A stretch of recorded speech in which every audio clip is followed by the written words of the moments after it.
പ്രമേഹ രോഗമുള്ളവരും അമിതവണ്ണമുള്ളവരും നിർബന്ധമായും കഴിച്ചിരിക്കേണ്ട 5 തരം ഭക്ഷണങ്ങൾ വിശദീകരിക്കാം. ഒന്നാമത്തത് നട്ട്സാണ്.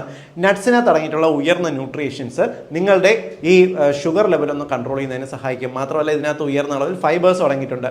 രണ്ടാമത്തത് വെണ്ടയ്ക്കയും കോവയ്ക്കയുമാണ്. ഇവയ്ക്കകത്ത് അടങ്ങിയിട്ടുള്ള ഉയർന്ന ഫൈബേഴ്സ് നിങ്ങളുടെ ഷുഗർ ലെവൽ കുറയാനും സഹായിക്കും. ഗ്ലൈസിമിക് ഇൻഡെക്സ് വാല്യൂ കുറഞ്ഞ ഭക്ഷണമായിട്ട് നിൽക്കും.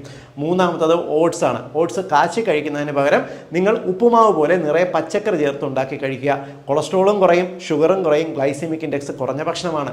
നാലാമത്തത് സാലഡുകളാണ്. ഉച്ചയ്ക്ക് ഒരു നേരം നിർബന്ധമായും ഭക്ഷണത്തിൻ്റെ ഒപ്പം നിങ്ങൾ സാലഡുകൾ, കിട്ടാവുന്ന പച്ചക്കറികളെല്ലാം അരിഞ്ഞ് പച്ചയ്ക്ക് നിങ്ങൾ ഉച്ചയ്ക്ക് ചോറിൻ്റെ ഒപ്പം കഴിക്കുക. വളരെ പെട്ടെന്ന് വയറ് നിറയും, ഷുഗർ കുറയാനും സഹായിക്കും. അഞ്ചാമത്തത് മോരാണ്.